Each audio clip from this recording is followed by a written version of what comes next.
Hello friends, welcome back to my channel.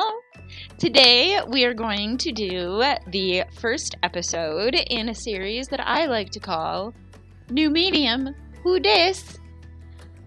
As most of you probably know by now, if you are a regular either here on the channel, my podcast, or my social media, I am a self-taught artist. I have no formal training at all in any sort of art, unless you count music, because I did play the cello for many years. But as a self-taught artist, I really, a lot of artists, especially YouTubers, will, kind of stick with the medium that they like, that they're the best with, that their fans want to see the most. But kind of what I'm doing here, until I get kind of more skills built up and more of an idea of what my followers like, excuse me, just trying as many mediums as I possibly can, just to see what I like, and what I'm best with. Like, I totally never in a million freaking years would have ever thought that I could pull off charcoal as a medium. I never in a million years.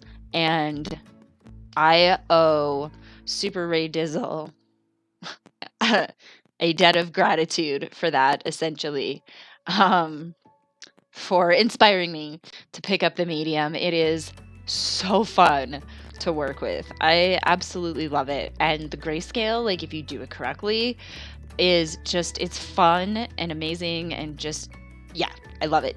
Charcoal is my jam, at least currently. So because I was working on the, oh, that's not good. My sketchbook is falling apart. It's one of those old-fashioned styles that is held together with string, you can see, instead of wood binding to keep the paper, from bending when you open it. Yeah, and that string I just pulled out, yeah, it's falling apart. But anyway, I think it was a Target. Yeah, Handmade Modern. That's a Target brand. And they had a charcoal kit that came with charcoal pencils and a tortillon. I don't know why I could never remember that, but also thank you to Ray for helping me remember that it's called a tortillon. Oh my goodness. I also realized that I left some of my curse words unbleeped in my last video, so let me tell you, when it is a trial to get used to this YouTube and video editing thing, oh my goodness, I'm such a nerd. Tortillon. And it came with a kneaded eraser. This is just a small bit of it because I was getting into small parts of a portrait I was doing, curly hair. Kneaded eraser. Essentially, you can twist it to, I use it like that to get into, like, flat places, like where I need to, like, lighten up, like maybe exactly like this in a palm, or like I use it occasionally if I accidentally get too dark in, like, a nose area where you only want to, get it really thin parts to show, light and stuff. And then you stretch and fold and stretch and fold until it goes from the color of your charcoal back to light gray. And that can go on and on and on and on. I've been using the same kneaded erasers for ever. And don't even think about starting charcoal as a medium without one. I forgot this already fell over once, so it doesn't have any shavings in it. I am just recently come out of my depression. I got all flopped around for some reason. Depression set in during the summer this year. It was probably because of COVID and all that crap, and the shutdown and whatever. But yes, so this is actually the kneaded eraser that I use. This one because it's harder. But when I'm lightening lines, like when I just want to like lighten lines for a sketch to go in over and do like paint over it or whatever, this is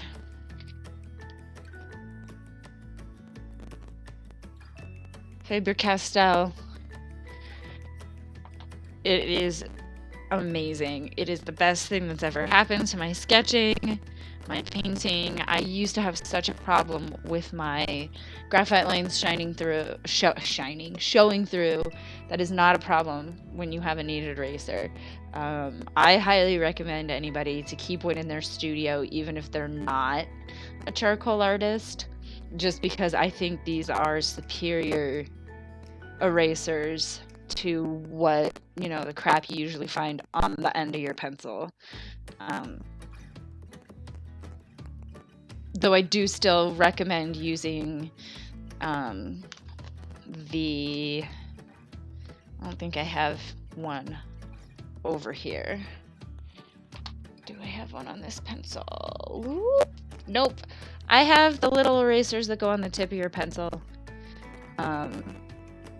For the initial sketching, I do recommend using those and then going in with your kneaded eraser. Teamwork makes the dream work.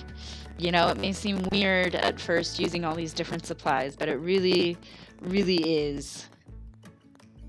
makes a difference. It does. So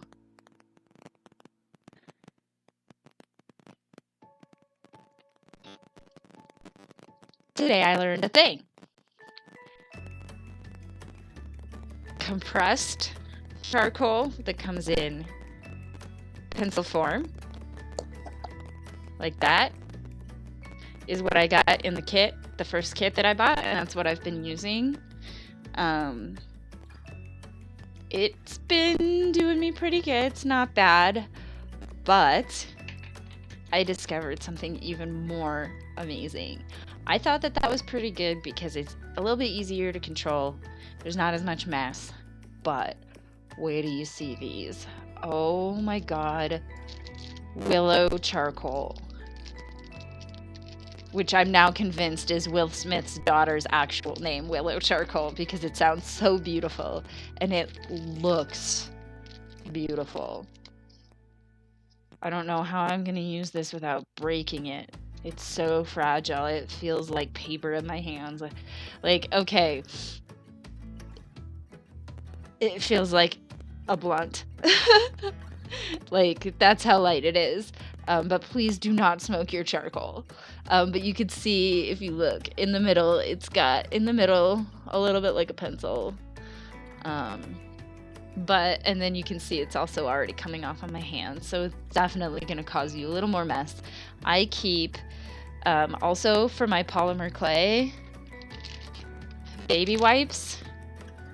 You want to keep clean. You want to prevent yourself from spreading charcoal. I use it to prevent myself from contaminating, cross-contaminating colors when I'm doing polymer clay. Definitely recommended to keep that by you in your studio or at your desk or wherever you do your art. So I got those. They came in a couple of different sizes.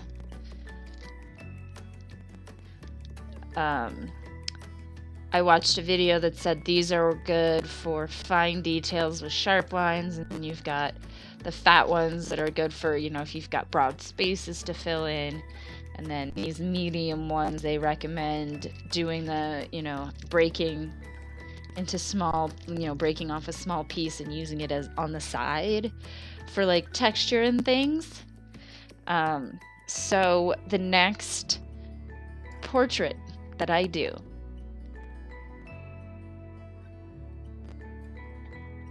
I'm going to, I'm sorry, my son is yelling. What the heck? I don't know what that was. I'm so sorry. My children make it next to impossible to record. Nobody will ever leave me alone. Um, so that is what I intend to use on the next portrait I do. I'm behind a couple of days by now, but what I'm going to let myself do is just get behind a little bit until the weekend, and then I'm going to spend this weekend really, really focusing on portraiture. That's kind of going to be my job this weekend. So because I'm so into charcoal and like I got so into like shading and grayscale, I decided, and like I said at the beginning of the video, I want to do, you know, I want to try every medium. So when I saw these at Walmart, I almost freaked out. Like in the middle of the aisle, they also have a color pack. I'm very excited. They have like a smaller color pack, but then they have like a bigger box. Like I've seen like Copics and like Ohuhu's come in. So, and of course, if you are an artist, and even if you're not an artist, I'm sure that just hearing the word Copic, you know what I'm talking about. Alcohol markers. I finally got myself a pack of alcohol markers, and because I want to do portraiture, I got the grayscale set. I watched a couple of videos on coloring with these. Oh my god, it's gonna be amazing. So if you look, okay, on the box, it shows you here what kind of tips you get. That's a chisel tip and a bullet nib. I'm not really, I don't know how I feel about that, but I do a lot of fine details in my portraits, so that might be, I don't know, we'll see. I kind of wish it'd been a brush tip, but it does say they are professional artist markers, so we shall see on that. So this package includes your 6 colors. I got the cool gray set, so it's going to include your 6 colors, and then 1 colorless blender. So I checked these out right after I bought them, and oh my god, I'm pretty sure that this was one of the brands that Jazza tested when he did his, you know, ultimate alcohol marker challenge or test or whatever. And I'm pretty sure that this is one of the ones that he was surprised to see work quite a bit like Copic. So I was very, very excited to see myself what, you know, kind of what's going on.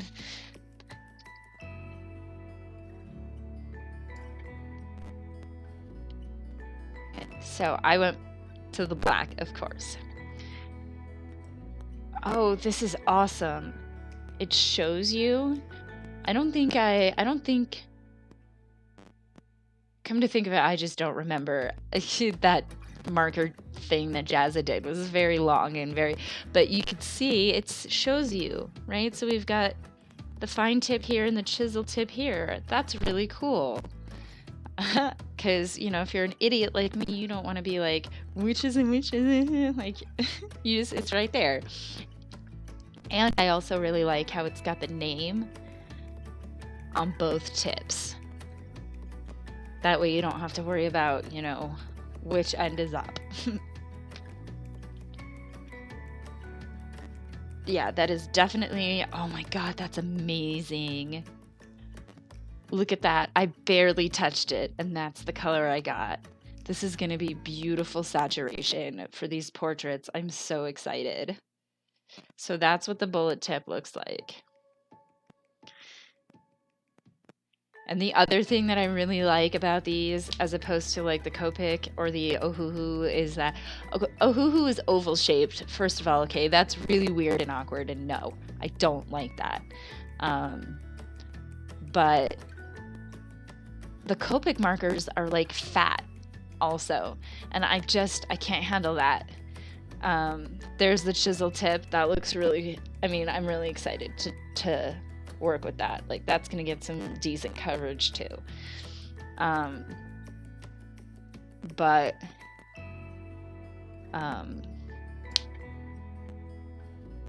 I forgot what I was saying. I hate when that happens. I'm so sorry. And this time it's just because I'm freaking exhausted. I'm not even like high or anything.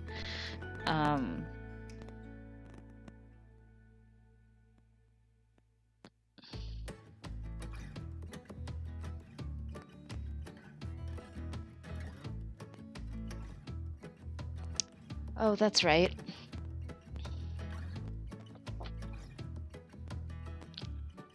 I pulled this out of my sketchbook. I always have a pencil in my sketchbook. That's why it wasn't out, to remind me of what I was thinking of. Thank you for bearing with me. But anyway, UB pencils, right? I don't know if you can tell, but these are triangle shaped, right? Just like my markers. I like the way a triangle shapes sits in my hand when I'm using it. I prefer that. I feel like it gives me greater purchase as well for if I wanted to, vary the thickness in a line using the chisel tip. So yes, once again, very, very, very, very excited to try those out. I wasn't going to do a video today, but I just had to share these new supplies before I got into the projects, because it's really hard for me to remember or to keep track of, or to like even have the energy for recording on top of actually doing a project. So yeah. That being said, thank you for joining me for the very first episode of New Medium Who Dis. And I will see you in the next video.